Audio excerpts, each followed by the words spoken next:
அவர் ரத்தத்தினாலே நம்ம சமீபமாயிட்டோம். அதே போல இவர் யாருன்னு எனக்கு தெரியாது, இவர் யார் தெரியும், யாருன்னு தெரியாது.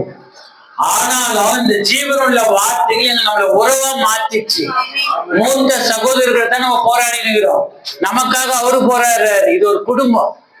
இந்த குடும்பத்துல நம்ம உண்மை மொத்தமா இருந்தா இந்த குடும்பத்தை பார்த்து அநேகர் ஆச்சரியப்படுவாங்க.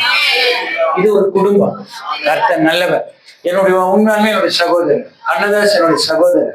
நம்ம எல்லாம் ஒண்ணுக்குள்ள ஒண்ணுதான், எங்க சகோதரிகள். அப்படிதான் நம்ம இதுலயே நம்ம என்ன பண்ண கூடாது, போட்டா போட்டி போட்டுக்கினே கலகம் பண்ணிக்கினே பிரிச்சுக்கினே இந்த சாட்சிக்கு இருக்க கூட. ஏன்னா ஒரு குடும்பம்.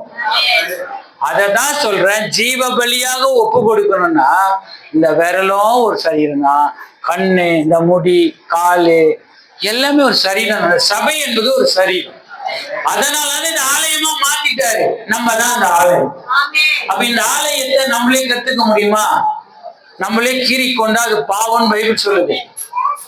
அப்போ பரிசுத்த அலங்காரத்துடனே கர்த்தரை தொழுது கொள்ளுதல நம்ம கரெக்டா இருக்கணும்னு அர்த்தம். நம்ம கரெக்டா இருந்தோம்னா அது பரிசுத்தமா இருக்கும். பரிசுத்தமா சபை நல்லா இருக்கும். சபை நல்லா இருந்தா நம்ம குடும்பம் நல்லா, நம்ம குடும்பம் இருந்தா சந்ததியே சூப்பரா இருக்கும். இதை கண்டு ஆச்சரியப்படுவாங்களாம். யாரு? ராஜாக்களும் பிரபுக்களும் ஆச்சரியப்படுவாங்களாம். நீங்க எழுப்பி பிரகாசிக்கிறீங்க. இந்த இமாம் சர்ச்சில் போனா எல்லாமே ஒரே மாதிரி பேசுறாங்க, ஒரே சத்தியத்தான் பேசுறாங்க, அவ்வளவு உண்மையாகிறாங்க, அவ்வளவு உத்தமமா இருக்கிறாங்க, பக்காவா இருக்கிறாங்க. அந்த சபைதான வெளிச்சமா இருக்குது. இந்த வெளிச்சத்தை கண்டு ராஜாக்களும் பிரபுக்களும் நடந்து வரும்.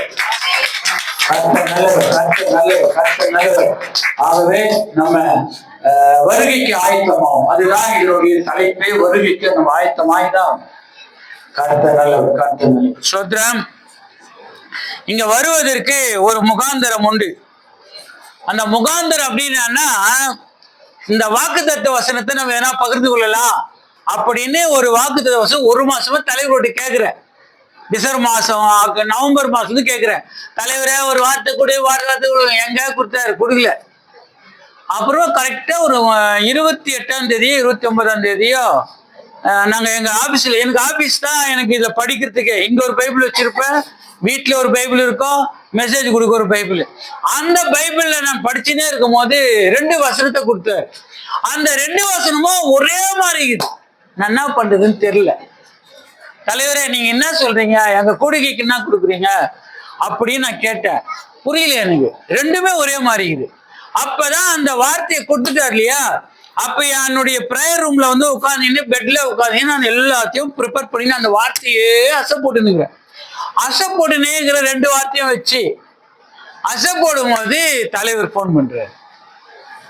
யாரு? அவங்க வீட்டுக்கு அவர் தலைவர், குடும்ப தலைவர் இமான் ஐயா போன் பண்றாரு. ஐயா நீங்க போன வருஷம் இப்பதான் வந்தீங்க, இந்த வருஷமும் நீங்க தான் வரணும்னு அப்பதான் பண்ணாருங்க. அப்ப இது அங்கீகரிக்கப்பட்டது. தலைவர் ஏதோ சொல்றாருன்னு ஓகே ஐயான்ட்ட. இல்லையா நான் அப்புறம் ஜவுமணி சொல்றேன்னு சொல்லிட்டேன். ஏன்னா அதை நான் ப்ரிப்பேர் பண்ணும் போது இவர் ஃபோன் பண்றாரு. அப்போ எங்களுக்கு ஒரு வசனத்தை நான் ஐயா உங்களுக்கு அனுப்பிச்சிருப்பேன். அந்த செய்தியை கேட்டீங்களா என்னன்னு தெரியல. அது மாதிரி கேட்க மாட்டாங்கன்னு தான் நான் இப்போ எக்ஸாம் வைக்க ஆரம்பிச்சிட்டேன். இனிமே பரீட்சை தான். கேட்குறீங்களோ இல்லையோ, ஒரு 10 பேர் 50 பேர் கேட்டா கூட நாங்கள் 700 பேருக்கு அனுப்புறோம். ஒவ்வொரு நாளும் 700-800 பேருக்கு இது நிறைய குரூப்புக்கு அனுப்புறோம். அந்த குரூப்ல 850 300 எவ்வளோ போயிட்டோம். மிச்சம் ஒரு 50 பேர்ல 10 பேர் ரெடியாயிட்டாங்கன்னு வச்சுங்க, இந்த உலகத்தையே கலக்கலாம். இதுதான் எங்களுடைய நோக்கமே. அப்ப கர்த்தர் எங்களுக்கு கொடுத்தது இப்போ எனக்கு புரியல. அப்ப நான் என்ன பண்ணேன், அந்த வசனத்தையே 2 சீட்டா எழுதிட்டேன். இங்க பாருங்க, இத ஒண்ணு இத குலுக்கி அவங்க 2 பேரும் தனித்தனியா எடுக்க சொன்னேன். தனித்தனியா அந்த வசனத்தை தான் எடுத்தாங்க. அதனால எங்களுக்கு கொடுத்த வாக்கு தத்துவத்தை நானே ஓகே அந்த அதை பகிர்ந்து கொண்டேன். அது வீடியோல கூட இருக்கும், யூடியூப்ல போட்டிருக்கோம் இல்லையா, யூடியூப்ல இருக்கும். அது கர்த்தர் நல்லவர். ஆசீர்வாதமான செய்தி. சகோதரிக்கு அதே வார்த்தையை கொண்டு வேற மாதிரி கர்த்தர் பேசுறாரு. ரொம்ப ஆச்சரியமா இருக்கும். ஏன்ன படிக்க பார்க்கல 19:5 யாத்திராகம் 19:5. இப்பொழுதும் நீங்கள் என் வாக்கை உள்ளபடி கேட்டு என் உடன்படிக்கையை கைக்கொள்வீர்களானால் சகல ஜனங்களிலும் நீங்களே எனக்கு சொந்த சம்பந்தா இருப்பீங்க அப்படின்னு எங்களுக்கு வாக்கு தத்துவம். அதை நாங்க எங்க கூடுகைக்காக அதை பகிர்ந்து கொண்டோம். உங்களுக்கு என்ன கர்த்தர் கொடுத்தாருன்னா லேவியராகமம் 26வது வசனம் 9-10. கர்த்தர் நல்லவர். நான் உங்கள் மேல் கண்ணோக்கமாய் இருந்து உங்களை பழுகவும் பெருகவும் பண்ணி உங்களோடு என் உடன்படிக்கையை திடப்படுத்துவேன். போன வருஷத்து பழைய தானியத்தை சாப்பிட்டு புதிய தானியத்திற்கு இடம் உண்டாக்கும்படி பழையதை விளக்குவீர்கள். ஆமென். உங்களுக்கு இந்த வருஷத்துடைய வாக்குத்தத்தம் எனக்கு கொடுத்த வார்த்தை. ஆகையினால கர்த்தர் நான் உங்கள் மேல் கண்ணோக்கமாயிருந்து, கண்ணோக்கமா என்ன பண்றாரோ, நீங்க எங்க போனாலும் பார்த்துருக்கிறாரா, நீங்க என்ன பேசுறானோ என்ன பண்ணாலும் பார்த்துனே இருக்கிறாரா. இந்த மாசத்துல வச்சு இந்த 26வது வருஷம் ஓகேங்களா. கண்ணோக்கமாயிருந்து உங்களை பழுகவும் பெருகவும் பண்ணி உங்களோட உடன்படிக்கையை திடப்படுத்துவேன். ஸ்ட்ராங்காக்குவார், தைரியப்படுத்துவார். கர்த்தர் நல்லவர். ஆகவே நான் உங்கள் மேல் கண்ணோக்கமாயிருந்து உங்களை பழுகவும் பெருகவும். பழுகவும்னா இங்கிலீஷ் பைபிள் தமிழ் பைபிள் இது கூட ஒரு பிராமினார்ல எழுதப்பட்டதுதான். சில சான்ஸ்கிரிட் வார்த்தை நுழைச்சிருக்கிறாங்க, சில புரியாத வார்த்தை இருக்கும். இந்த வார்த்தையெல்லாம் நம்ம இங்கிலீஷ்ல போய் பார்த்தீங்கன்னா நிறைய வார்த்தைகள் தான் புரிந்து கொள்ளலாம். அப்போ ஃப்ரூட்ஃபுல்னு இருக்கும், கனி கொடுக்கிற வாழ்க்கையா இருக்கணுமா. அதுதான் பழுகுது. ஒரு செடியை வச்சிட்டீங்க, அது என்ன ஆகணும், வளரணும், பூ பூக்கணும், கனி கொடுக்கணும். அப்போ வளரக்கூடியதுதான் பழுகிறது, வளர்ச்சி அடைகிறது. அப்போ அது வளர்ச்சி அடைஞ்சு அடுத்த ஸ்டெப் என்ன, மரம் வைக்கிறீங்க, ஒரு மாங்காய் பழம் வந்துச்சு, என்ன பண்ணுவீங்க, சாப்பிட்டா என்ன ஆகும், ஐயோ ஒரு பலன் உண்டாகும். பசியே தெரியும், மாம்பழம் சாப்பிட பசி தீராதா, ஒரு பலனா இருக்கும். அப்ப அதனாலதான் உங்களை கண்ணோக்கி பாக்குறாரு, நம்மள நட்டுட்டாரு. நட்டவரு நம்ம கனி கொடுக்கணும். அந்த கனிக்காக தான் அவர் இந்த ஜீவனுள்ள வார்த்தைகளை ஜீவ தண்ணீரா ஊற்றுகிறார். கர்த்தர் நல்லவர். அப்ப நம்ம வளர்ச்சி அடையணும், பழுகணும். இந்த வருஷம் நம்ம பழுகுதான் போறோம். கர்த்தர் நல்லவர். பழுகவும் பெருகவும் அப்படின்னா தெரிஞ்சு சொல்லுங்க. பெருகவும் நீ சொல்லுமா, பெருக்கு மல்டிப்ளை, கூட்டுறது நானா, பெருக்குறது நான். ஐயோ ஐயோ ஐயோ, கூட்டுறது என்னன்னா பெருக்குறது என்னன்னா, தொடர்பு தட்டி பெருக்குறோமா, எவ்வளவோ அசுத்தங்கள் எல்லாம் ஒன்னா போய் சேர்ந்துருது. கூட்டல பெருக்குறதுன்னா ரெண்டு கூட்டுறது பெருக்குறது நம்ம பேசுறோம். அதுலயே மேக்ஸ் நோடிச்சுட்டு இருக்கிறோம் செய்யற வேலையிலேயே. கரெக்டா? பாருங்க, 5 5 10. கரெக்டா? 1 2 3 4 5 5 10.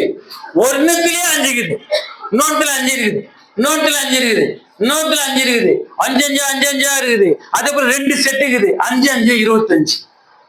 இதுதான் பெருகுது. புரியுதுங்களா? பெருகுறது. கூட்டுறதுன்னா இது ஒன்னா சேர்த்துறது. இது உள்ளவே அடங்கி இருக்குதான், பொக்கிஷங்கள் அடங்கி இருக்குது. இதுக்குள்ள நிறைய சப்ஜெக்ட் இருக்குது. இதையும் பெருக்கிறாராம் கர்த்தர். இப்ப நீங்க எத்தனை பேருக்கு ஒரு 20-25 பேர் வச்சீங்க, 25 பேர் அப்படியே இருக்க மாட்டீங்க. இந்த 25 பேர் இந்த சபையில அப்படியே போய் 25 பேர் இருக்க மாட்டீங்க. 25 × 25 எவ்வளவு ஆச்சு? 25 × 25. ஐயோ 50 இல்ல, பெருக்கல். ஏன்னா அவரு பெருக்க கூட்டணும்னு சொல்லியே 250 பேர் இருப்பீங்களா? 26 நீங்க நம்புறீங்களா? நடக்கும். நம்பலன்னா நீ 25 குறைஞ்சிடும். கண்டிப்பா நடக்கும். விசுவாசித்தால் தேவனுடைய மகிமை காமின்னு சொல்லி இருக்கிறீங்க. அந்த மகிமை இங்க உதிக்கணும். நான் நம்புறேன், நீங்க கண்டிப்பா செஞ்சு ஆகணும்னு அந்த வார்த்தையை சுதந்திரத்துக்கணும். அந்த வார்த்தையை நீங்க எடுத்துக்கணும். யாரோ தானே ஜெபியில் தானே எழுதிச்சு, அப்படி இருக்கக்கூடாது. எனக்கு தான் நீங்க சொல்லிக்கிறீங்க, இந்த வார்த்தையை நான் சுதந்திரத்துக் கொள்கிறேன். அப்படியே நம்ம அந்த வார்த்தையை வச்சு ஜெபிச்சா 250 பேர் இடம் பத்தாது வாங்கிட்டு ஆகணும். நம்ம இதை இச்சிட்டு ஐயா என்ன பண்ணுவாரு, கொஞ்சம் ஸ்ட்ரெயிட் ஆக்கிடுவார். புரியுதுங்களா? அப்ப இந்த பாக்ஸ் 4 பாக்ஸ் வைக்க வேண்டியதா வரும். இதுதாங்க பெருகுது. இப்ப ஒரே பாக்ஸ் தானே இருக்குது, இதுவும் கூட்டல். இது மாதிரி நிறைய வைக்கிறோம்னா பெருக்கல், மல்டிப்ளை, பழுகவும். கரெக்டா நான் சொல்றது புரியுதா உங்களுக்கு? அப்ப நான் உங்கள் மேல் கண்ணோக்கமாய் இருந்து உங்களை பழுகவும் பெருகவும் பண்ணி உங்களோட என் உடன்படிக்கை திடப்படுது. அவர் தான் சொல்றாரு, இதுதான் உடன்படிக்கையின் வார்த்தை. நம்மளுக்கு இதெல்லாம் இந்த சட்டத்திட்ட புத்தகங்களை நான் கண்டிப்பா உறுதிப்படுத்துவேன், திடப்படுத்துவேன், ஸ்ட்ராங் ஆக்குவேன். புரியுதா சகோதரி? இப்ப தொலைன்னு ஒரு சேர் இருக்குதுன்னு வச்சுக்கோ, பயங்கர சேராகுது. அந்த சேத்துல ஒரு கொம்பு நட்டு வர, அந்த கொம்பு என்ன விழுந்துடும். பக்காவா சொல்ற. அப்போ இந்த விழ போற காரியங்களா உங்க குடும்பத்துல இருந்தா கூட இந்த 26ஆம் ஆண்டு திடப்படுத்த போறாராம், ஸ்ட்ராங்காக்க போறாராம். அப்ப நம்ம ஓடுகிற ஓட்டங்கள் கரெக்டா இருந்தா கண்ணோக்கி பார்த்துனே இருக்கிறாரு.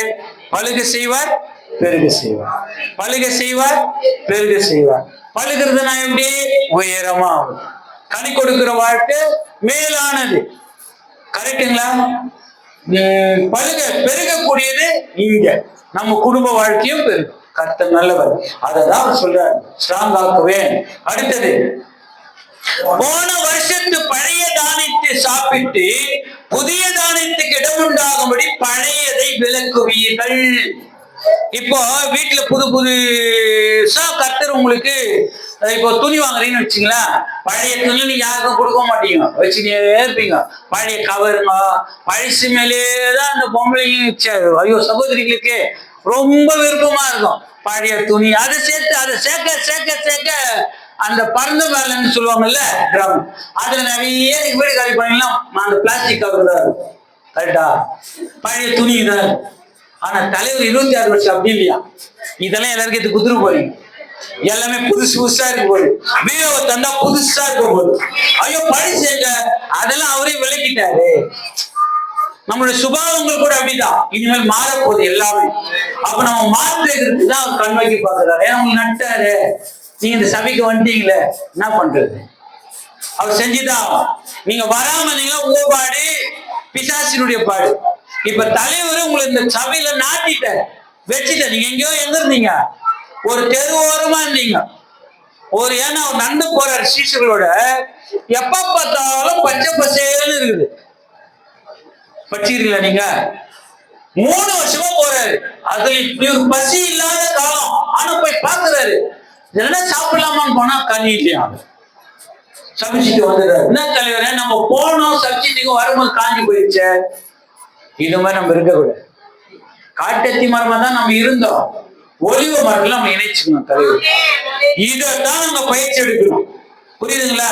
அப்ப கர்த்தர் நம்மளை வளர்ச்சி செய்ய போகிறார். அதனாலதான் கண்நோக்கி பார்க்கிறார். ஏனென்றால் அவருடைய தோட்டத்தில் நடத்திக்கிறாரு. நம்மளுக்கு தோட்டக்காரர் அவர் தான் திராட்சை செடி. அதில் இணைந்து நாம் என்ன பண்ணணும்? பெருகணும், பெருகணும், பழுகணும், பெருகணும். கர்த்தர் உண்மையாகவே அதான் செய்ய போறாரு 26ல. கர்த்தர் நல்லவர், கர்த்தர் நல்லவர். ஆகவே இன்னொரு வசனத்தை படிக்கலாமா? ஆதியாகமம் 35:11 சொல்கிறது. தேவன் யாக்கோபை பார்த்து சொல்றாரு, நான் சர்வ வல்லமையுள்ள தேவன், நீ பழுகி பெருகுவையாக. இப்ப உங்களை பார்த்து சொல்ற, யாக்கோபு இல்ல, உங்க பேரை போட்டுருங்க, நீங்க கண்டிப்பா பழுக போறீங்க. நான் ஆதியாகமம் 17:2 சொல்கிறது, தேவன் ஆபிரகாமை நோக்கி சொல்கிறார், நான் உனக்கும் எனக்கும் நடுவாக என் உடன்படிக்கை ஏற்படுத்தி உன்னை மிகவும் திரளாய் பெருக பண்ணுவேன். அப்ப அந்த இடமோ குடும்பமோ நம்மளுடைய தேவைகளோ எல்லாம் திரளாய் பெருக போகிறது. கர்த்தர் நல்லவர். இந்த 26ஆம் ஆண்டு கர்த்தர் நம்மை ஆசீர்வாதமாய் வைத்திருக்க போகிறார். அடுத்தது நீதிமொழிகள் 3:2 சொல்கிறது, உனக்கும் நீடித்த நாட்களையும் தீர்க்காயசையும் சமாதானத்தையும் பெருக பண்ணுவேன். எதை பெருக செய்யறாரா? கரெக்டா சொல்லுங்க. நீடித்த நாட்கள் அப்படின்னா நீங்க இதெல்லாம் அனுபவி நடிட்டார்ல, உங்க மூலியமா பழம் வரணும்ல. பூ பூத்துக்கிறீங்க, இப்ப காயாயிடுச்சுங்க, இப்ப நீங்க பழமா மாறணும். அந்த பழம் மற்றவங்களுக்கு சாப்பிடணும், நீங்க எத்தனை பேர் சேர்க்கணும். அதுல இருந்து ஒரு விதை திரும்பி சந்ததி உருவாகணும். கர்த்தருடைய திட்டமே இதுதான். சந்ததி சந்ததியாய் நம்மள சந்ததியாய் ஆசீர்வதிப்பார். புரியுதுங்களா? நீ தலைமுறை தலைமுறையாய் பார்ப்பேன்னு சொல்லுகிற. அப்போ இதை செயல்படுத்தணும் அப்படின்னா நம்ம வளர்களாய் பெருகுகிறவர்களா இருக்கணும், கனி கொடுக்கிறவர்களா இருக்கணும்.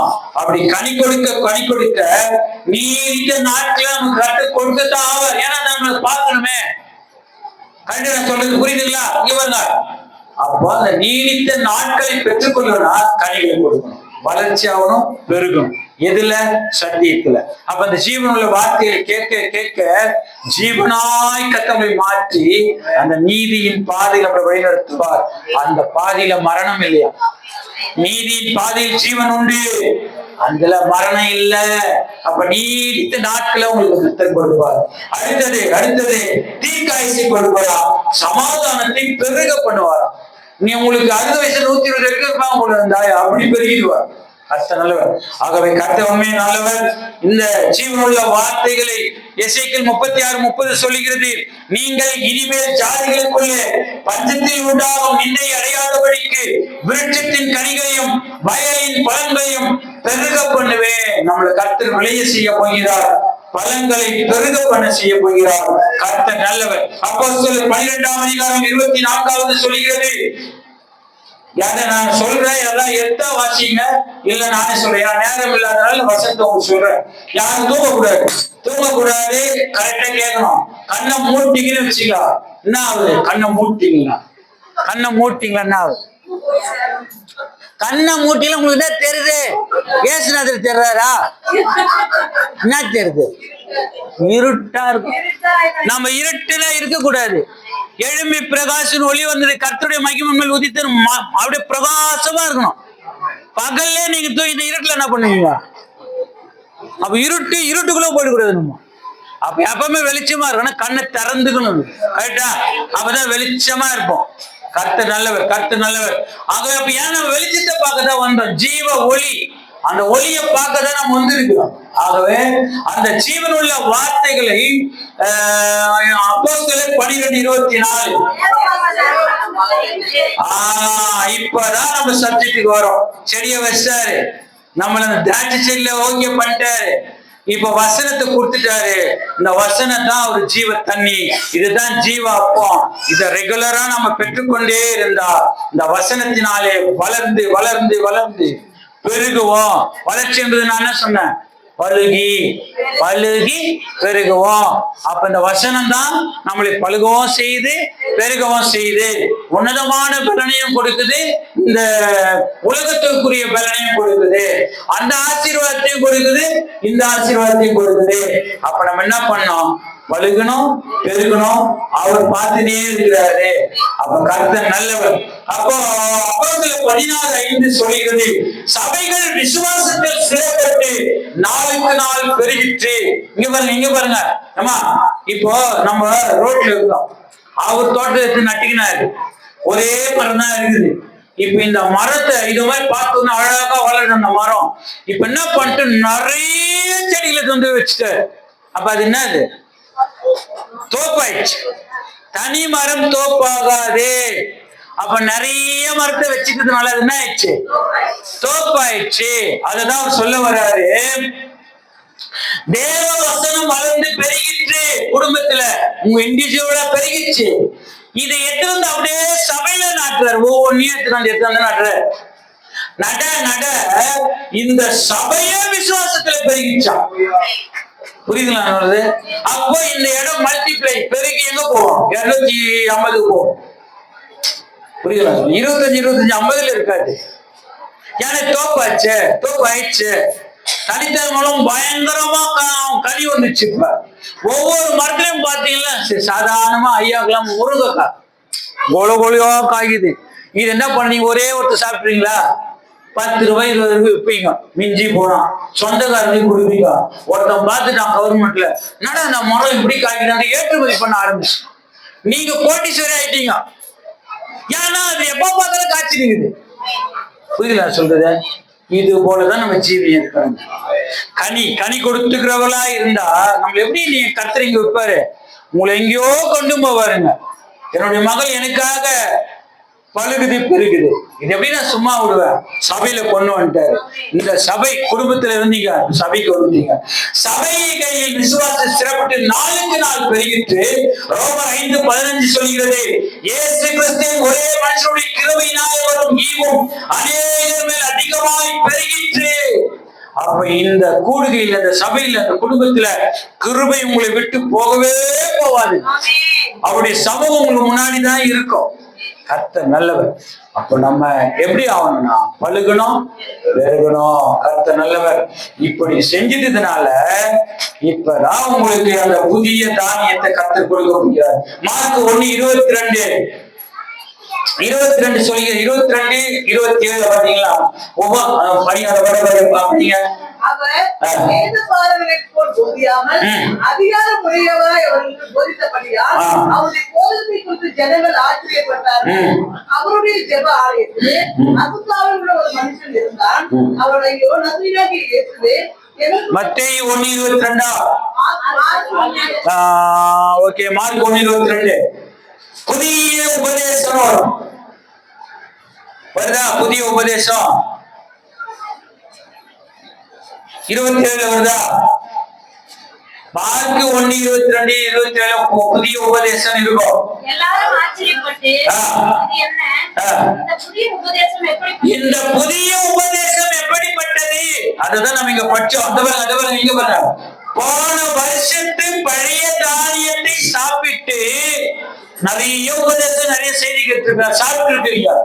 சாப்பிட்டு இந்த 26ஆம் உங்களுக்கு என்ன பண்ண போறாருன்னா, புதிய தானியத்தை உண்டாகும்படியாய் புதிய சமாதானத்தை, புதிய இடத்தை, புதிய ஆத்மாவை எல்லாம் புதுசு புதுசா இருக்க. அந்த புதிய தானியத்தை உங்களுக்கு கர்த்தர் கொடுப்பதற்காக தான் ஒரு புதிய உபதேசத்தை இனிமேல் கொடுக்க போறாரு. அது யாருமே கேட்டிராத ஒரு உபதேசமா இருக்க போகிறது. ஒரு வெளிப்பாட்டை, உண்மையாக ஒரு மறைபொருள்களை, ரகசியத்தை, ஆழத்தி நாடத்தை இந்த 26ஆம் ஆண்டு இதை நீங்க சாப்பிட சாப்பிட சாப்பிட பழைசெல்லாம் போயிடுமா? அது சொல்ல அந்த வசனம் சொல்லிட பாருங்க. இடமுண்டாகும்படி பழையதை விளக்குவீர்கள்.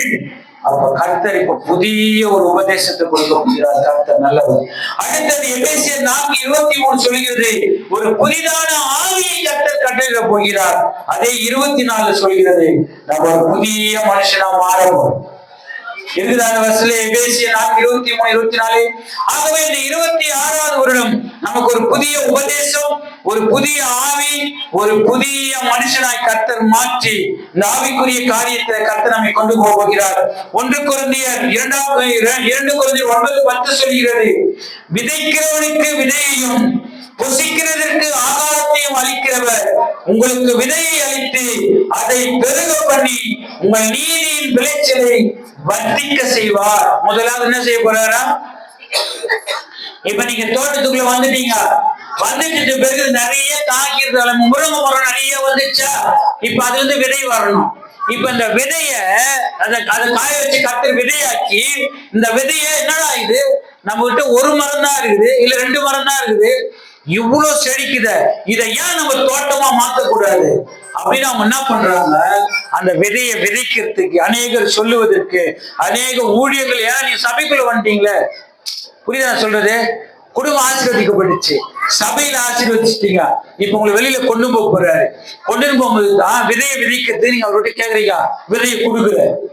அந்த விதைய விதைக்கிறவனுக்கு விதையையும், அடுத்தது புசிக்கிறதுக்கு ஆகாரத்தையும் அளிக்கிறவர் உங்களுக்கு விதையை அளித்து அதை பெருக பண்ணி உங்கள் நீதியின் விளைச்சலை வர்த்திக்க செய்வார். நிறைய பெரிய தோட்டமா மாறிடுச்சு. ஒரு தோட்டம் நிறைய தோட்டமாயிடுச்சு. அப்ப இந்த கூடுகை நம்ம செய்ய வேண்டியது, பழுகவும் பெருக வேண்டும் என்றால் வசனத்தை கை கொண்டு, அந்த விதைதான் வசனம், அந்த விதையை பற்றி கொண்டு இருப்போமானால் கர்த்தர் உண்மையாகவே அந்த நீதியின் விளைச்சலை வர்த்திக்க செய்வார். வர்த்திக்க செய்வார்னா பெருக செய்யறது வேற, கூட்டுறது வேற. அது நிக்கவே நிக்காது. அது நம்ம ஏற்றுமதி முதல் தரமா மாற்றுவாருங்க. உச்சிதமான கோதுமை கேள்விப்படுகிற பைபிள்ல, அந்த உச்சிதமான கோதுமையாய் நம்மை மாற்றுவாருங்க. நம்ம அநேகருக்கு பயன்படுகிறவர்களா இருக்கும். நம்ம சந்ததி சந்ததியா பயன்படுகிறவர்களா இருப்போம். கர்த்தர் நல்லவர். அடுத்தது உபாகமம் 32:2 சொல்கிறது, மழையானது இளம் பயிரின் மேல் பொழிவது போல என் உபதேசம் பொழியும், பனித்துளிகள் பொழியின் மேல் இறங்குவது போல என் வசனம் இருக்கும். இப்ப பாருங்க, முதலாவது அவர் என்ன பண்றாரு? நீதியின் விளைச்சலை வர்த்திக்க செய்யறார். ஒண்ணு ஃபர்ஸ்ட் என்ன பண்றாரு சொல்லுங்க. இப்ப நான் சொன்னதுதான் சொல்லுங்க. நீதியின் விளைச்சலை வர்த்திக்கப்படுறார். ஒண்ணு. இப்ப இத வர்த்திக்க வர்த்திக்க வர்த்திக்க கர்த்தரே ஆசீர்வாதத்தை இளம் பயிரின் மேல் பொழிவது போல. ஒரு சின்ன செடி இருந்துச்சுங்களேன், அதுக்கு நிறைய மழையை கொடுத்துட்டாங்கன்னா அது அழுகி போயிடுமா? கரெக்டா? இல்ல சாஞ்சி போயிடுமா? அது மாதிரி ஆகாதான். அந்த பனி எப்படி போகுது? உங்களுக்கு முன்னொரு வசனம் பைபிள் இருக்குது, எரேமியா ஏசியாத்துல, கரவல் ஆடுகளை மெதுவாய் நடத்துங்கள் அப்படின்னு ஒரு வார்த்தை இருக்கும். ஐயா படிச்சுக்கிறீங்களா? கரவல். அது போல இந்த கூடுகள் நீங்க வந்துட்டீங்களா, நீங்க தரமா இருக்கிறீங்க, உங்களுக்கு ஏற்றார் போலதான் கர்த்தர் மேய்ப்பாராம். பாருங்க, நீங்க சின்ன செடியை இப்பதான் வரீங்க, எல்லாத்தையும் கிளியர் பண்ணின்னு வரீங்க. வந்த பேருக்கு பயங்கர புயலும் மழையும் வந்து அவ்வளவுதான், ரொம்ப கஷ்டம், தாங்காது. அவருக்கு தெரியும். ஏன்னா நம்மளை கண்ணோக்கி பார்த்து நிற்கிறாரு. கரெக்டா? அப்படி பார்க்கிறவரு, மழையானது இளம் பயிரின் மேல் பொழிவது போல என் உபதேசம் பொழியும், பனித்துளிகள் பொழியின் மேல் இறங்குவது போல என் வசனம் இறங்கும். அப்போ இந்த வசனங்கள் உங்களை அழகா அழகா அழகா வழிநடத்தி உங்களை அழகா வர்த்திக்க செய்வார். கர்த்தர் நல்லவர். அப்ப முதலாவது நீதி விளைச்சலை வர்த்திக்க செய்வார். இரண்டாவது, நீங்க ஞானத்தையும் போதகத்தையும் அறிந்து புத்திமதிகளை உணர்ந்து விவேகம், நீதி, நியாயம், நிதானம் என்பதை பற்றிய உபதேசத்தை அடையலாம். ரெண்டாவது என்ன பண்றீங்க? உபதேசத்தை பெற்றுக் கொள்வீங்க. ஏன்னா நீங்க அழகான சபைக்கு வந்துட்டீங்க, கர்த்தரே உங்களை வழி நடத்துற, அவரே உங்களை விளைச்சல விளைய செய்யற, விதையம் கொடுத்துட்டாரு. நீங்களே ஒரு நிலத்துல போய் விதைக்கிறோம், நீங்க தரமானவங்கள தான் இருப்பீங்க. அப்ப தரமானவங்கள அவங்க மாத்துறதுனால நீதினால் விளைச்சலை அடைஞ்சிட்டீங்க. விளைச்சல் அடைஞ்சு என்ன பண்றீங்கன்னா, இந்த வசனத்தினால கர்த்தர் உண்மையாகவே நீதி, நியாயம், நிதானம் பற்றி எல்லா அறிவும் உங்களுக்கு வந்துடுச்சு. அந்த உபதேசத்தை அடையலாம். இரண்டாவது, நீதிமொழிகள் 1:3 தான் நான் சொல்றேன். ஞானம், போதகம், புத்திமதி, விவேகம், நீதி, நியாயம், இது இப்பேற்பட்ட குணநலன்கள் வந்து அந்த உபதேசத்தை நீங்க பெற்றுக்கொள்வீங்க.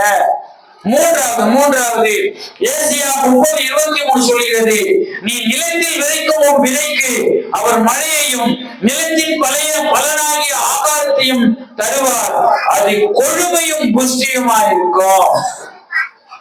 மூன்றாவது, கொழுமையும் புஷ்டியுமா கர்த்தர் மாத்திரம். முதலாவது என்ன பண்றாரு சொல்லுங்க, விளைய செய்றாரு. இரண்டாவது, உபதேசத்தை, அந்த அறிவை, ஞானத்தை உணரக்கூடிய அந்த உபதேசத்தை கொடுத்துரு. மூன்றாவது, கொழுமையும் புஷ்டியுமா மாத்துற.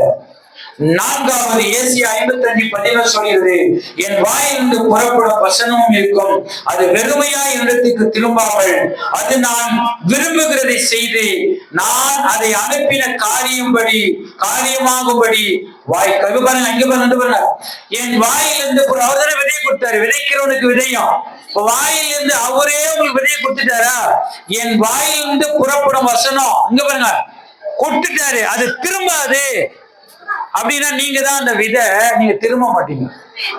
புரியுதா சொல்றது? பாருங்க, என் வாயிலிருந்து புறப்படும் வசனம் இருக்கும், உங்ககிட்ட தான் இருக்கும், அது வெறுமையா என்னிடத்திற்கு திரும்பாதுன்னா இந்த பூமியில நீங்க விதைக்க முடியாது. விதையை வாங்கிட்டீங்க, கஷ்டமா தான் இருக்கும், ரொம்ப கஷ்டத்தோடு தான் அறுத்து கொண்டு வரும்போது கம்பீரமா வரும்.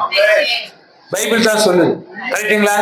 அப்ப அந்த விதை அந்த வசனத்தின் மூலம் கர்த்தர் உண்மையாகவே அது எனக்கு திரும்பாதபடி நான் அதை அனுப்பின காரியமாகும்படி செய்யும். அவரால் தான் காரியம் வாய்க்கும், உங்களை கூட தான் வாய்க்க செய்யப்படுகிறது. அப்ப இந்த 26ஆம் ஆண்டு நீங்க எவ்வளோ நம்ம அந்த பழுகிறதுக்கும் பெருகிறதுக்கும் அர்ப்பணிக்க வேண்டும். நம்ம அர்ப்பணிச்சோம்னா அவர் தோட்டத்துல நம்மை நட்டு கர்த்தர் உண்மையாகவே நம்மை செழித்தோங்க செய்வார். கர்த்தர் நல்லவர். இதை நம்ம வாங்கி கொள்ளணும்னா 72:16 சங்கீதம் படிங்க பார்க்கலாம். இதை மட்டும் படிங்க, குயிக்கா முடிச்சிடலாம். இப்ப சொன்னது எத்தனை பேருக்கு விளங்குது? நான் கேள்வி கேட்ப அப்புறமா யாரு கேள்வி சொல்றீங்கன்னா உங்களுக்கு ஒரு பரிசு. அடுத்த நாள் மலைகளின் உச்சிகளில் ஆ. ஒரு பிடி தானியம் விதைக்கப்பட்டிருக்கும். இங்க பாருங்க, பூமியிலே மலைகளின் உச்சிகளில் ஒரு பிடி தானியம் விதைக்கப்பட்டிருக்கும். அந்த விதை எதுன்னா கல்லுருளை போல அசையும். பூமியின் புல்லை போல நிலத்தால் செழித்தோங்குவார். இங்க பாருங்க, ஒரு பிடி தானியம் விதைக்கப்பட்டிருக்குன்னா உண்மையான ஊழியத்தை நிறைவேற்றுகிறவங்க தான் அந்த ஒரு பிடி தானியம். அது எங்க இருக்குன்னா மலை மேலதான் இருக்கும், கீழே இருக்காது. உயர்வான எண்ணங்களா இருக்கும், பரிசுத்தம் அடைந்ததா இருக்கும், வெளிச்சத்தை காண்கிறதா இருக்கும், விசுவாசம் தேறினதா இருக்கும். இது எங்க இருக்குன்னா பூமியில இருக்கவே இருக்காதுங்க. அந்த பூமியில நீங்க பார்க்கவே முடியாது. அப்படியே புகை போட்டு அப்படியே துள்றது இந்த சான்ஸே இல்லைங்க. கோட்டுக்கிட்டு மாட்டிக்கிட்டு பாருங்க. நான் உங்களுக்கு புரியும், ஏதாச்சும் எனக்கு கூட அப்படியே டை கட்டின்னு பேச முடியும் இல்லைங்களா? ஏதாச்சுமா பேசினாதான் உங்களுக்கு அது புரியும். புரியுதுங்களா? ரொம்ப சீனெல்லாம் பட்ட வேலைக்கு அவர் உங்களோட நான் இணைஞ்சிடணும். என் குடும்பம்னா என் குடும்பத்தில் எப்படி பேசுவேன்? புரியுதுங்களா சொல்றது? அப்போ கர்த்தர் அதான் சொல்றாரு, இப்படி தானியத்தை இந்த ஊர்ல நீங்க தாங்க அந்த மலை மேல இருக்கிற தானியம். நல்லா புரிஞ்சு கொள்ளுங்க, தயவு செய்து புரிஞ்சு கொள்ளுங்க. உங்களை ஒவ்வொரு கர்த்தரா ஒரு விலையேற பெற்ற ஒரு ஆத்துமாவா, வயசாயிடுச்சு அப்படிலாம் இல்ல. புரியுதுங்களா? 90 வயசுலதான் தானியலே சொப்பனம் காண்ற. எல்லாம் வயசானவங்க செஞ்சிருக்கிறாங்க. ஆகையினால கர்த்தர் இந்த ஒரு பிடி தானியத்தை உச்சில வச்சிருக்கிறாரு. அதனால்தான் எங்களுடைய அழைப்பு இந்த சின்ன சின்ன கூட்டத்துக்கு தான் இங்க போகவே ஆசையா இருக்கும். அதனாலதான் உங்களை தேடி வரோம். ஏன் இப்ப நாங்க இவ்வளோ செலவு பண்ணி எவ்வளோ வேலைகளுக்கு ஏது விட்டு வரோம் லீவ் போட்டு. அந்த ஒரு பிடி தானியம் ஏறிதான் ஆகணும். அந்த மலையில ஏறும்போது கஷ்டம் இருக்கும், முள்ளு இருக்கும், கல்லுகள் இருக்கும், தடிக்கு விழுவோம். கர்த்தர் நீதிமான 7-70 வந்து அப்படியே தூக்கிடுவார், விழக்கா செய்வோம். அதனால அதையே பார்த்து இருட்டுக்குள்ளவே போயிடக்கூடாது. ஊந்து ஏதுன்னு தான் வருவோம். இப்ப நான் பேச பயங்கர பரிசுத்தவன்லாம் இல்ல, ஊந்து ஏந்து வந்துன்னு இருக்கிறோம். ஒரே ஒரு நம்பிக்கை உண்டு, கர்த்தர் விட மாட்டார், கண்டிப்பா விட மாட்டாருங்க. இந்த ஒரு தைரியத்துக்கு தான் ஓடுறேன். அது மாதிரி நீங்களும் ஓடணும். யாரு உங்களை எதை சொன்னாலும், யாரு குற்றப்படுத்தினாலும், யாரு உங்களை அசிங்கமா பேசினாலும் தலைவர் உங்களை விடவே மாட்டாரு. இது சத்தியம். இந்த உடன்படிக்கையை தான் கர்த்தர் திடப்படுத்துகிறார். கர்த்தர் நல்லவர், இதைதான் நான் திடப்படுத்துவேன்னு சொன்னார். யாரை பற்றியும் நீங்களாச்சு அவராச்சு. அதுதான் அந்தரங்கத்தோடு அவரோடு நம்ம சந்தித்தா உயிரோடுவே ஏனகுமார் நம்ம போயிடுவோம். அவர் வரும்போது என்ன சகோதரி, இதை தாங்க நம்ம பாருங்க, உபவாசம் ஐயோ வாயில வயிற்று வச்சுன்னு எல்லாரும் பாக்குற மாதிரி குதிக்கிறது, இதெல்லாம் சான்ஸே இல்லைங்க. உங்களுடைய ஜீவியம் தான் கர்த்தரே மகிமையை உதிக்க செய்வார், கர்த்தரே உங்களை உயர்த்துவார், கர்த்தரே இந்த சபையில உங்களை நன்மையின் தீபமாய் மாற்றுவார். மற்றவங்களுக்காக சீனெல்லாம் போடவே கூடாது. சஞ்சரிக்கணும். சஞ்சரிக்க எலியா ஏனகுமார நம்மளை கர்த்தர் தூக்கிடுவாரு. கர்த்தர் நல்லவர். ஆகவே பூமியிலே மலைகளின் உச்சியில் ஒரு பிடி தானியம் விதைக்கப்பட்டிருக்கும். சங்கீதம் 65:13 மேய்ச்சல் உள்ள வெளிகளில் ஆடுகள் நிறைந்திருக்கிறது, பள்ளத்தாக்குகள் தானியத்தால் மூடி இருக்கிறது, அவைகள் கெம்பீரித்து பாடுகிறது. நீங்க தான் அந்த உச்சியில் இருக்கிற தானியம். இந்த தானியம் தயவு செய்து மட்டும் புரிஞ்சு கொள்ளுங்க. பள்ளத்தாக்குலும் தானியம் இருக்குது, ஆனா அது மூடிட்டு இருக்கு. உங்களாலதான் அந்த தானியம் எழும்பி ஏன்னா பள்ளத்தாக்குல இருக்குது. அந்த பள்ளத்தாக்குல மீட்பதற்கு உங்களை கர்த்தர் உங்களை தேர்ந்தெடுக்கணும் விருப்பப்படுறேன். அதனாலதான் கண்ணோக்கி பார்த்துங்க எவனா இருக்கிறானா. அப்ப சாலமோனுக்கு பிடிச்சிருச்சு அவருக்கு, என்ன விடல. அவர் தோட்டத்துல எடுத்து நட்டிக்கின்னு அந்த இப்ப இந்த ஆந்திரா மாநிலத்துல வந்து நிக்கிறோம். கர்த்தர் அதை எப்படி செழிக்கிறது அவரு. நம்மளுக்கு அது தேவையில்லை. நீங்க அந்த தோட்டத்துக்குள்ள வந்துட்டீங்களா, நீங்க உறுதியா பிடிச்சுக்கொள்ளுங்க. அந்த உடன்படிக்கையை பிடிச்சுக்கொள்ளுங்க, அந்த வார்த்தையை பிடிச்சுக்கொள்ளுங்க, அந்த வசனத்தை பிடிச்சுக்கொள்ளுங்க, அந்த விதையை பிடிச்சுக்கொள்ளுங்க. அந்த விதையை விதைங்க. ஏன்னா அவரு அதுதான் சொன்னாரு, அது பெருகும். அது பழுக்கும். பருக பெருக பெருக இது யாரு? இந்த விதை மூலம் வந்ததுதான் இவங்க. இந்த விதை மூலம் வந்ததுதான் இவங்க. இந்த செடியில உருவானதான் இவங்க. இது அப்படியே பரவும். பரவ பரவ இந்த சபை உண்மையாக மேன்மையுள்ள சபையாய், மகிமைப்படுத்துகிற சபையாய், இந்த சபையில தான் எல்லாரும் வருவாங்க. ஏனென்றால் இங்க ஒரு மகிமை இருக்கு.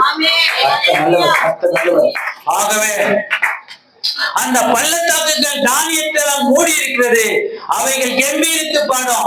ஏன் கம்பீரித்து பாடுனா, ஐயோ நான் பள்ளத்தாக்குல இருக்கிறேனே, நான் பள்ளத்தாக்குல இருக்கிறேனே, எனக்கு எதுவுமே தெரியலையே, எனக்கு அந்த ஜீவத்தை இல்லையே, ஜீவா இல்லையே, எனக்கு யாரும் செய்தி சொல்றதுக்கு இல்லையே, அதை வெளியே சொல்றதுக்கு அந்த பள்ளத்தாக்கு கம்பீரித்து பாடுதுன்னா, ஏன்னா உச்சிலிருந்து அந்த தானியம் கீழே வந்து எல்லாத்தையும் ரெடி பண்ணிடுது.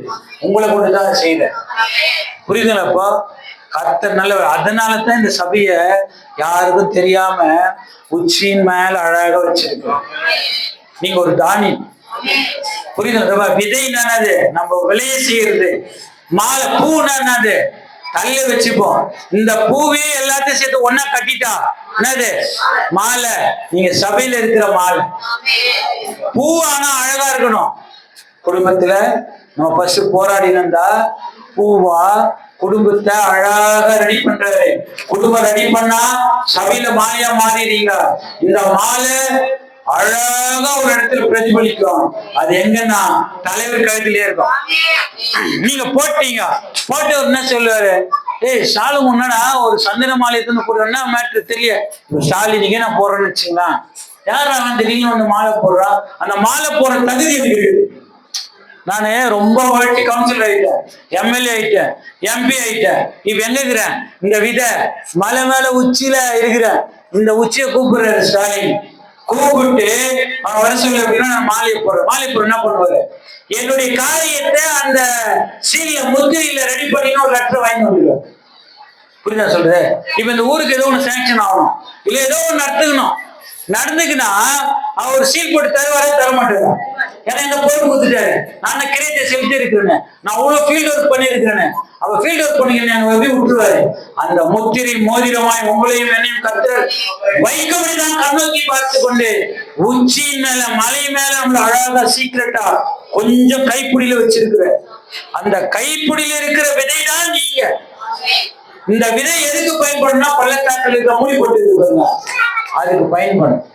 அது உனக்கு பயன்பட்டுச்சு, கம்பீரமா துள்ளுது, அதான் கம்பீரமாய் பாடுகிறது. கர்த்தர் நல்லவர், கர்த்தர் நல்லவர். 1 ராஜாக்கள் 3:16-17 சொல்லுகிறது, இந்த பள்ளத்தாக்கில் எங்கும் வாய்க்கால்களை வெட்டுங்கள். இப்ப புரியுதுங்களா? இது பாருங்க, ஏமா இங்க பாருங்க, அது முடிஞ்சிச்சு. பசிக்குதா? இது பாருங்க, இப்போ பசிக்காம சாப்பிட்டீங்கன்னா உங்களுக்கு உடம்பு கோளாறாயிடும்.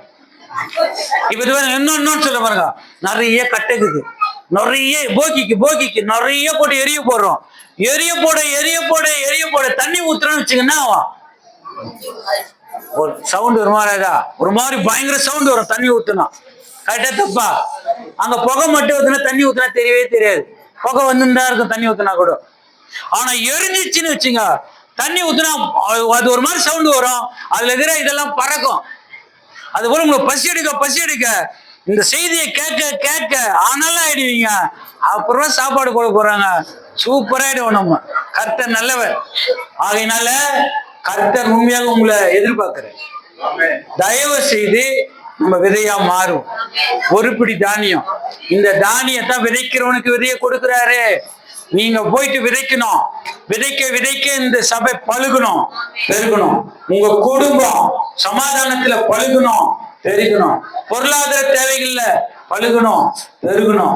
பிள்ளைகள் ஒழுக்கத்துல பழுகணும், பெருகணும். ஏன்னா நீங்க எதுல ஏறுறீங்க? மலையில ஏறி நிற்கிறீங்க. ஏன்? அந்த ஒரு பிடி தானியத்தை வாங்கறதுக்கு. கர்த்தர் நல்லவர். ஆகவே கர்த்தர் நல்லவர். இப்ப நம்ம ஆசீர்வாதங்களை மட்டும் பார்த்து நம்ம முடிச்சிடலாம். ஆசீர்வாதங்கள் இவ்வளவு கஷ்டப்பட்டு ஏற்றல, தானியத்தை வாங்கிட்டோம். அந்த தானியத்தை வாங்க சும்மா இருக்கக்கூடாது. கர்த்தர் நல்லா செய்ய போறாரு மட்டும் நம்ம பார்த்து முடிச்சிடலாம். கர்த்தர் நல்லவர். ஏறுகிறவனுக்கு சங்கீதம் 24:3-4 இது பாருங்க. இப்ப அந்த தானியத்தை நம்ம வாங்க போறோம். ஏன்னா அந்த தானியம் எங்க இருக்குது? மலையின் உச்சில இருக்குது. அதை போய் நம்ம பெற்றுக்கொள்ள போறோம். விதைக்கிறவனுக்கு விதைய கொடுக்க போறாரு, வாங்க போறோம். நம்ம இன்னும் ஒரு தோட்டத்தை உருவாக்க போறோம். இன்னும் இது பழுகி பெருகணும் ஆசை அவருக்கு. அதுதான் கண்ணோக்கி பாக்குறாரு. இப்ப நீங்க மலையில ஏறுறீங்க. யாரு ஏறுறான்னு மட்டும் பாருங்க. நாம் கர்த்தருடைய பர்வதத்தில் ஏறுவான். யாரு ஏறுவா அந்த விதையை வாங்கறதுக்கு? யார் அவருடைய பரிசுத்த ஸ்தலத்தில் நிலைத்திருப்பான். யார் இந்த பரிசுத்த ஸ்தலத்துல நிலைத்திருப்பா? இந்த சபையில யார் நிலைத்திருப்பான்? இந்த சபையில நிலைத்திருக்கிறவன் யாரு? யாரு மலையில ஏறுவான்? ஏன்னா அந்த தானியத்தை பத்தி தெரிஞ்சிச்சு. ஐயோ, இவங்க ஒரே மரம் வச்சுக்கின்னு இவ்வளவு பக்காவா நிறைய வந்துச்சு. இப்ப நிறைய விதைய வாங்கிட்டு அவங்க பாட்டுக்கு நிறைய தோப்பா உருவாக்கிட்டாங்க. இங்க இருந்து ஏற்றுமதி பண்றாங்க. ஐயோ, கோடி கோடியா ஏற்றுமதி பண்ண நல்ல பணம் கோடி கோடியா வந்துச்சு. அவங்க ஐஸ்வர்யம் மாறிட்டாங்க. அந்த ஐஸ்வர்யமான பொக்கிஷத்தான் நம் மண்பாண்டங்களில் பெற்றிருக்கிறோம் பைபிள் சொல்லு. படிச்சுக்கிறீங்களா? மகத்துவமான அந்த வல்லமையும் மகிமையும் ஐஸ்வர்யமா நம்மளுக்கு கொடுத்திருக்கிறாரா? எங்க கொடுத்துக்கிறாரு? மண்பாண்டங்களை கொடுத்து. நம்ம தான் அந்த மண்பாண்டம். அதைய கொடுக்குறாரு, பொக்கிஷா கொடுக்குறாரு. நம்ம வாங்கி சோத்ரா சோத்ரா சோத்ரன்னு உட்காந்து இப்ப என்ன பண்ணோம்? விதைக்கணும். விதைச்சா அடுத்த தடவை 27 இங்க வரும்போது ஐயா கூப்பிடுறாரு இல்லையோ, ஆனாலும் இங்க வந்து எப்பனா பார்த்தா இங்கிருந்து இடம் பத்தக்கூடாது. என்னடா இப்ப நான் வரும்போது அந்த வண்டியை திருப்பினாங்க. திருப்பும் போது ஒரு ரெட் கார் இருந்தது. இந்த வெள்ளை திருப்ப முடியல. அங்க ஒரு ப்ரோக்ராம் இல்லை இன்னைக்கு, அதனால அவங்க போறாங்க. ஐயா கொஞ்சம் பார்த்து திருப்பி பொறுமையா போங்கன்னு சொல்றாரு. சின்ன ஒரு விஷயம்தான். இது போல 100 கார் வந்துடுச்சு. எல்லாம் வழிய கர்த்தர் என்ன பண்ணுவாரு? வழியை ஆயத்தப்படுத்துவார், வழியை பாதையாய் மாற்றுவார். பைபிள் சொல்லுது, நான் சொல்ல. வழியினர் ஒத்தடி பாதையில போயினுங்கிறீங்க. இப்ப என்ன பண்றாரு தலைவரு? பெருசாகிட்டாரு. ஏன்னா நிறைய கார் வந்து போயினுங்குது. இப்ப இது எவன் பார்த்தான்? கவுன்சிலர் பாப்பா, எம்எல்ஏ பாப்பா, எம்பி பாப்பா. இதைத்தான் சொல்ற ராஜாக்களும் பிரபுக்களும் நடந்து வருவார்கள். அப்ப இந்த தானியத்தை அவங்களும் பெற்றுக்கொள்வாங்க. அப்ப இந்த குடுகை இன்னும் பழகி பெருகும், இந்த சபை பெருகும். அப்ப இதெல்லாம் யாருகிட்ட இருக்குதுன்னா நம்ம கிட்டதான் இருக்கு. யாண்டாவது போறாரு, யாண்டாவது ஜெபிச்சுங்கிறாரு. அவரு பாட்டுக்கு அவர் ஜெபிச்சுன்னு அவரு பயனை பெற்றுக்கொள்றாரு. நீங்க எல்லாரும் ஜெபிக்க கர்த்தர் பழுகவும் பெருகவும் செய்வார். அது யார் பர்வதத்தில் ஏறுவார்? யாருடைய பரிசுத்த தலத்தில் நிலைத்திருப்பார்? கைகளில் சுத்தம் உள்ளவன். நான் சொல்றேன், பைபிள் தான் சொல்றேன். பைபிள் இல்லாத எதுவுமே பேசல. சங்கீதம் 24:3-4 படிச்சீங்கன்னா கைகளில் சுத்தம் இருக்கணும். இருதயத்தில் மாசில்லாதவன் குற்றம் இல்லாதவன், எந்த அசுத்தமும் இல்லாதவன், இருதயத்தில் மாசு இல்லாதவன், தன் ஆத்துமாவை மாயைக்கு ஒப்பு கொடுக்காதவன். மாயை எப்ப பார்த்தாலும் போய் இங்க ஒரு நடிப்பு அங்க ஒரு நடிப்பா தான் மாயை. இங்க வந்து ஒயிட் அண்ட் ஒயிட்ல திருவிருந்து அழகா எடுப்போம், அங்க போயிட்டு இதுதான் மாயை. இந்த மாயைக்கு ஒப்பு கொடாமலும் இமான் பாஸ்டர் பார்த்தா ஒண்ணு, அங்க வீட்டுல பார்த்தா அங்க வேற மாதிரி. அங்க ஒரு டபுள் ஆக்ஷனா இருக்கக்கூடாது. டபுள் ஆக்ஷன் எங்க இருக்கிறோமோ அது மாயை. கர்த்தர் நல்லவர். மாயைக்கு ஒப்பு கொடாமலும் கபடாய் ஆணையிடாமலும். எல்லாத்துக்கும் சத்தியம் பண்ணி போய் சொல்ல கூடாது. அடுத்தது 5வது, அடுத்தது இங்க பாருங்க, கைகளில் சுத்தம் உள்ளவனும் இருதயத்தில் மாசு இல்லாதவனுமாய் இருந்து தன் ஆத்துவை மாயை ஒப்பு கொடாமலும் கபடாய் ஆணையிடாமலும் இருக்கிறவனே கர்த்தரால் ஆசீர்வாதத்தையும் தன் ரட்சிப்பின் தேவரால் நீதியையும் பெறுவான். இந்த நீதியின் வசனம் தான் அந்த விதை. இதை பெற்றுக்கொள்வதற்கு இந்த மலையை எவ்வளோ கஷ்டப்பட்டு ஏற வேண்டாது. வெறுப்பாக இல்லமா? உனக்கு சத்தியமா இருப்பாங்க வாலி வைப்பீங்க. கண்டிப்பா உனக்கு பயங்கர டென்ஷன் பிரஷரா இருக்கும். நான் செல்லம் கையில குத்துறானுங்க, இத்தியம் பார்க்க வேணாங்க. எப்படா அது அநியாயமா இருக்கும். சின்ன 3வது பசங்க செல்லில் தான் படிக்கிறாங்க. துணியே அதுதான் வருது. பசி எட்டா பண்ணா சாப்பாடே வந்துது. இவர் ஏதோ பெனாட்டி பைத்தியண்டாரு. கிறிஸ்துவ இந்த உலகத்துக்கு பைத்தியக்காரன் தான். இந்த வசனம் உலகத்துக்கு பைத்தியம்தான். ஆனால் கர்த்தர் இந்த தானியத்தை யார் விதைக்கிறார்களோ அவங்க ஒரு நாளைக்கு கம்பீரமா இருப்பாங்க. பைபிள் சொல்லுது, கெத்தா இருப்போம், விடவே மாட்டாருங்க. நான் பிராமிஸ், நான் கடந்து வர ஒவ்வொரு சாட்சியும் சின்ன சின்ன விஷயங்கள் பசங்கிட்ட சொல்லுவேன். சின்ன சின்ன சாட்சிங்க. என்ன வேலை ஸ்தலங்கள் எவ்வளவு மேன்மையா வச்சு ஒரே ஒரு உதாரணம் சொல்றவா? இது நான் வேலைக்கே போனது கிடையாது. வேலைக்கே போன யூனியன் ஆக்டிவிட்டிஸ் வேலைக்கு கொஞ்சம் சம்பளத்தையும் ஒரு வீட்டுல கொடுப்பான். நான் இப்படியே ஊரை சுத்தி இருந்தேன். இதை ஒழுங்கா பிடிச்சிட்டேன். மலையில ஏறத்துக்கு நான் அந்த விதையை வாங்கிட்டேன். விதை பாக்கெட்ல இருக்குது. என்ன பண்றதுன்னு தெரியல. விதை திடீர்னு கீழே உழுதே இருந்துக்குது. திரும்பி எடுத்து ஒரு பர்ஸ்ல போட்டு பத்திரமா வச்சுக்கினேன். வச்சு நான் ஏறுறேன் அங்கே உழுதையும் இருந்துக்கிறேன். ஆனா தலைவர் கண்ணோக்கமாகிறாரு, என்ன விடல, எழுப்பி எழுப்பி விடுறாரு. டேய் அடிக்கிறாரு, பொழகுறாரு, எல்லாம் பண்றாரு, அசிங்கப்படுத்துறாரு, அவமானப்படுத்துறாரு, எல்லாம் பண்றாரு. எல்லாத்தையும் நான் தலையிலே வாங்கிக்கல, நான் பாட்டுக்கு ஓடினே ஏறுற முடியல, சிலத்தை சோர்ந்து போற. அவர் கையை கொடுக்கிறாரு. அந்த விதையை வாங்கிக்கணும் பாருங்க. வாங்கிக்கின பிறகு பெரிய ஆபீஸுங்க, அங்க நம்ம போனாலுமே என்ன பண்ண வேலை செய்யறது இல்ல, எல்லாம் நீங்க ஒரு மாதிரி ஏளனமா பாப்பானுங்க. என்னை வெளியில உட்கார வச்சிருந்தாங்க. ஒரு 22 பேர் அதிகாரிங்க இருக்கு, 22 பேர் அதிகாரி. இவங்க எல்லாம் வெளியில உட்கார்ந்து இருப்பாங்க, நான் அவங்க மூலையில உட்காரணும். இந்த வேதத்தை எடுக்க எடுக்க அதுக்குள்ளவே ஒரு சபையை புதுப்பிச்ச. அதான் புதிய தானியம், புதிய ஆவி, புதிய அபிஷேகம், புதிய மனுஷனாய் கர்த்தர் மாத்திட்டாரு. புதிய மனுஷனா மாத்தோட ரயிலுக்குள்ளவே ஒரு சபையை கட்டுப்படியாய் புதுப்பிக்கப்படியாய் இதை விட கொஞ்சம் நல்லா பிரம்மாண்டமா கட்டிட்டோம் நாங்க. இத பாருங்க கர்த்தரு, ஏன்னா விடவே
நாலு பேர் மனுஷனை நம்பது கட்டணை பத்தி ஏமால பட்டுல இதுங்க தத்துவ விஷயம் சொல்லிதான் இருப்பான் கேட்காது ஏன்னா உடனே வெளியே கொடுத்து வச்சுக்கலாம் கரெக்டுங்களா? அப்படி போனதான் அவரு உத்தமனா நடக்க நீட்ட மகா சத்திய பேச வச்சிட்டாரா வச்சுட்டு சொல்றாரு, கூடாரத்தில் தங்குவான் யாருடைய பரிசுத்த வாசம் பண்ணுவான். அப்ப அவரோட சஞ்சரிக்கணும், அவரோட வாசம். இந்த ஆசீர்வாதம் எத்தனை பேருக்கு புரியுது? என்ன ஆசீர்வாதம்னா அந்த ஒரு குடி தானியத்துடைய ஆசீர்வாதம் புரியுது. பெற்றோங்களா? இது யாருக்கு ஆசீர்வாதம்னா ஏறவங்களுக்கு, மழையில ஏறவங்களுக்கு தான் ஆசீர்வாதம். இப்போ அந்த விளைச்சலின் ஆசீர்வாதம் ஒன்று படிச்சது. அந்த உபாகமும் 33 13 15 படிங்க. உபாகமும் 33 13 15 நானே படிக்கிறவாங்க. வானத்தின் செல்வத்தினாலும் ஏறதுனால நமக்கு ஏறுகிற ஆசீர்வாதம். இரண்டாவது உபாகமும் 33 13 15 சொல்கிறது. இது யோசேப்பை நம்முடைய பரிசுத்த யெகோவாவுக்கு ஒரு முன்னடையாளமா வச்சிருக்கிறாரு யோசேப்பை. அதை குறித்து தான் சொல்றாரு, பூமியின் ஆசீர்வாதத்தை பெற்றுக் கொள்ள முடியாது வானத்தின் செல்வத்தினாலும் வானத்தின் பணியினாலும். இது எல்லாமே ஆவிக்குரிய காரியம். இந்த விளக்குற நேரம் போல உங்களுக்கு இது எல்லாமே ஆவிக்குரியதுதான். வானத்தின் செல்வம்னா பணினான்னா ஆழனான்னா நீரூற்று எல்லாமே ஆவிக்குரிய காரியங்கள். இருந்தாலும் உங்களுக்கு ஒரு 8 ஆசீர்வாதம் இருக்குது. என்னென்ன படிக்க பார்க்கலாம்.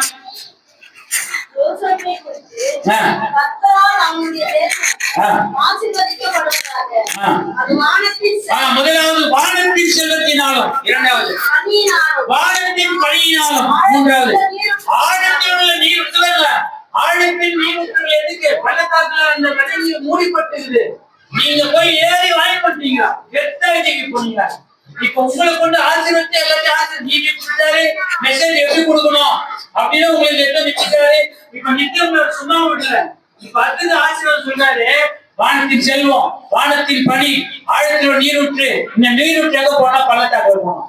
இந்த பள்ளத்தாக்குல அவங்க நீங்க கொடுக்கறத சாப்பிட்டு பாடினே இல்லாம பாடுறவங்க எங்க இருப்பாங்க? இங்க கூட்டத்துக்கு தானே வருவாங்க. இது எல்லாம் வந்துருவாங்க. இந்த பள்ளத்தாக்கு வரிகள் எல்லாம் அந்த உச்சியில இருக்கிற மலை உச்சியில அதுல சேர்ந்து நல்லவர். அப்ப அடுத்தது சூரியன் பக்குவப்படுத்தும் அருமையான கணிகையினாலும். இப்ப மிகுந்த கணிகளை கொடுக்குறீங்க. அதான் ஏற்கனவே சொன்னேன். இப்ப என்ன பண்றாரு? வானத்துல தான் செலுத்த கொடுக்குறாரு. வானத்துல தான் படி வருது.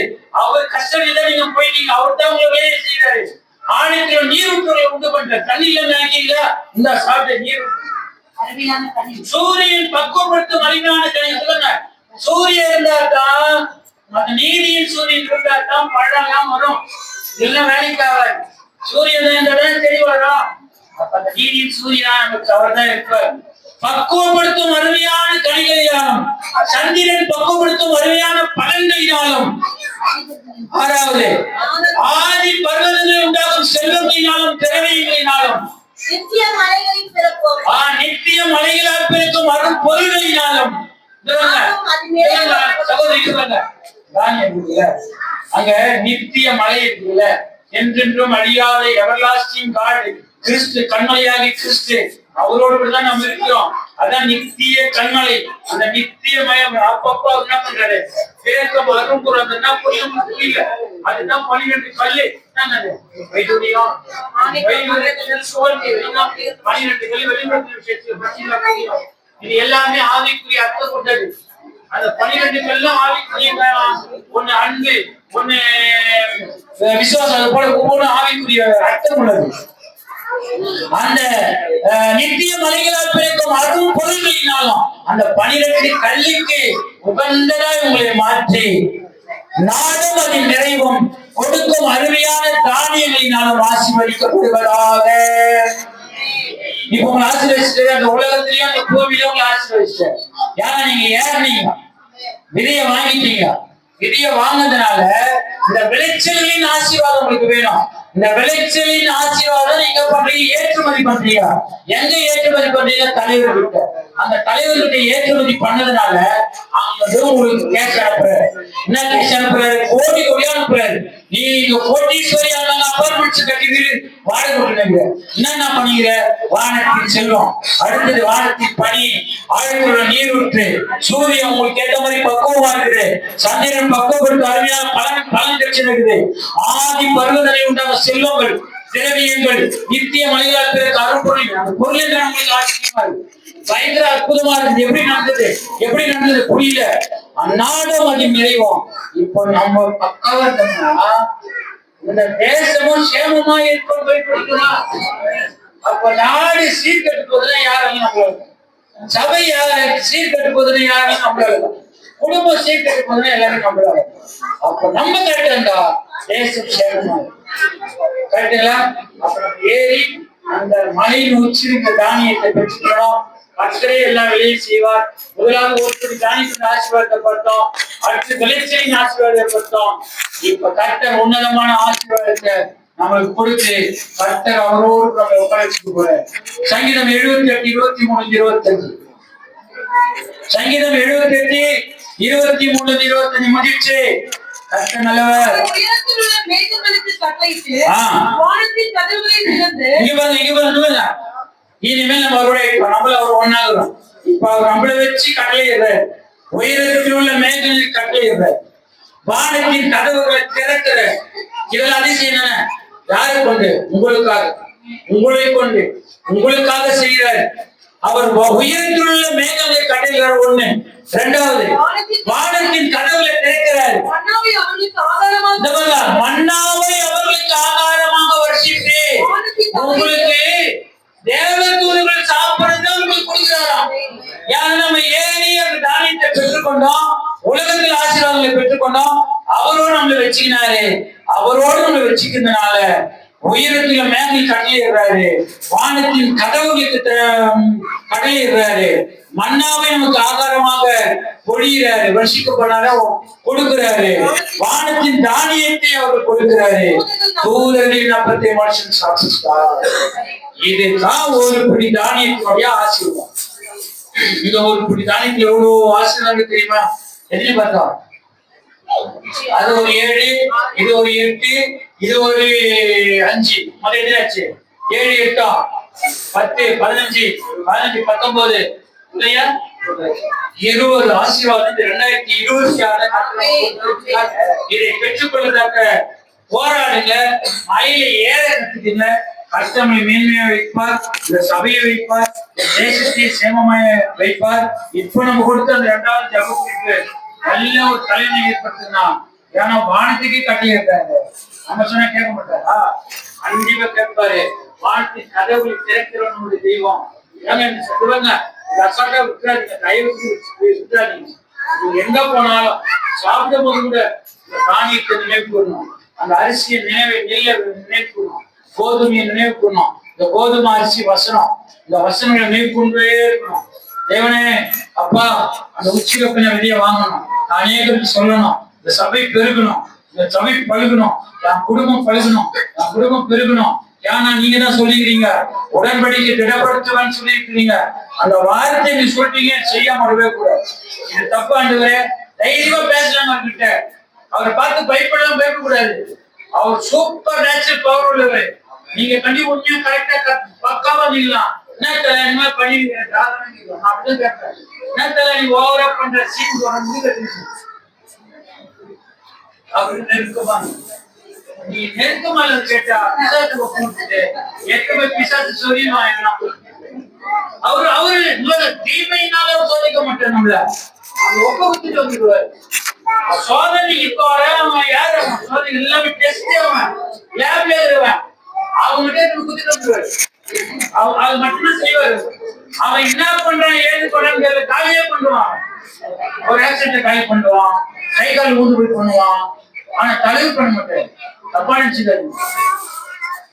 பொல்லாங்கினால் சோதிக்கிறவர் அல்ல, எதிர்கட்சியை குத்திட்டு வந்துடும். எதிர்கட்சி RSP உங்களை பிச்சு மதமாற்றி தரச்சு வந்து உங்களை சொல்லி, நீ மலைமலை ஏறி போயிருந்த பள்ளத்தாக்கி மூடி போட்டு பக்கத்துல முடிஞ்சு ஐயோ தாங்க, ஐயோ மூடி போட்டு, ஐயோ அந்த பாட்டு கேட்டாரு. அந்த பாட்டு கர்த்தர் நல்லவர், கர்த்தர் நல்லவர். உங்களுக்கு பிரயோஜனமா இருக்கா? எத்தனை பேருக்கு பிரயோஜனமா இருக்கா? உண்மையா பிரயோஜனமா இருக்கா? தட்டி கொஞ்ச நேரம்.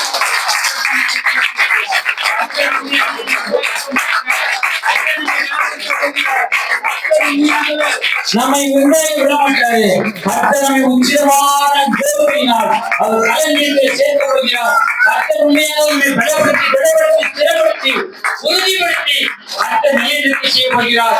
அதனாலதான் இந்த ஜீவனுள்ள வார்த்தைகளை 26வது ஆண்டு உங்களுக்கு கொடுத்திருக்கிற அந்த கடைசி அந்த வசனம் மட்டும் படிச்சு முடிய லேவியராகமம். கர்த்தர் நல்லவர். ஆவியானவரே, நான் உங்கள் மேல் கண்ணோக்கமாயிருந்து உங்களை பழுகவும் பெருகும் பண்ணி உங்களுடைய உடன்படிக்கையை நிலைப்படுத்துவேன்.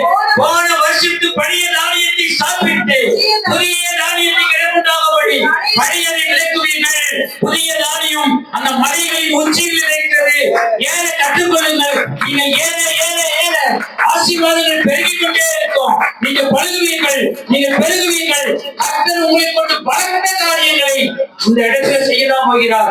கர்த்தர் நல்லவர், கர்த்தர் நல்லவர்.